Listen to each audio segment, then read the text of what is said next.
Praise the lord. యేసుక్రీస్తు వారి పరిశుద్ధమైన నామంలో మీ అందరికీ వందనాలు, శుభాలు తెలియపరుస్తూ ఉన్నానండి.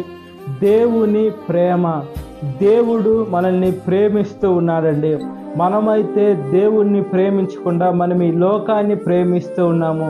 మనకి కంటికి కనబడే కింద ఉన్న వాటిని మనం ప్రేమిస్తూ ఉన్నాము, కానీ దేవుణ్ణి ప్రేమించలేని పరిస్థితుల్లో ఉన్నాము.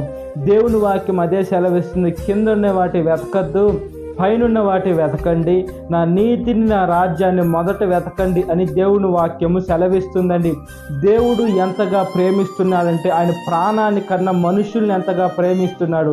దేవుని వాక్యం ఒక సెలవిస్తూ ఉంటుంది, దేవుడు ఈ లోకాన్ని ఎంతగానో ప్రేమించినని దేవుని వాక్యం సెలవిస్తుంది. అయితే దేవుడు ప్రాణం పెట్టింది ఈ లోకం కోసమో, సృష్టి కోసమో, లేదా పక్షుల కోసమో, జీవరాశుల కోసమో కాదు, కానీ తన మనుషుల కోసం, తన బిడ్డల కోసము యేసుక్రీస్తు వారు ప్రాణాన్ని పెట్టి తన ప్రతి ఒక్క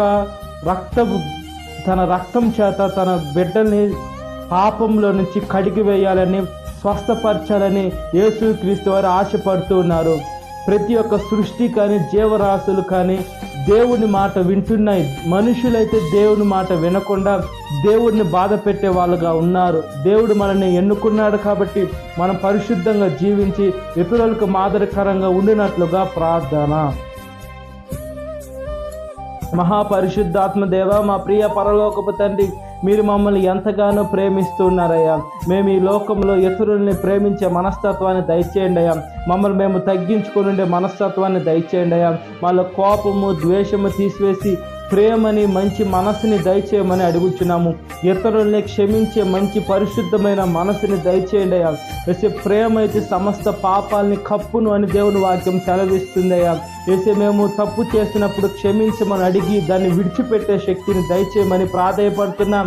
ప్రతి ఒక్క పాపాలు క్షమించమని, మీ బిడలుగా ఈ లోకము బ్రతికేదానికి మంచి మనస్సాక్షిని దయచేయమని, ఈ దినకాలపు దేవునితో నింపమని, ఈ వాక్యం వింటున్న ప్రతి ఒక్క బిడను పేరు పేరు వస్తున్న జ్ఞాపకం చేసుకోమని నజరేయుడైన యేసుక్రీస్తు నామములో మిక్కిలి వినయంతో అడుగుచున్నాను నా పరలోకపు తండ్రి, amen. Praise the Lord. God bless you. Have a great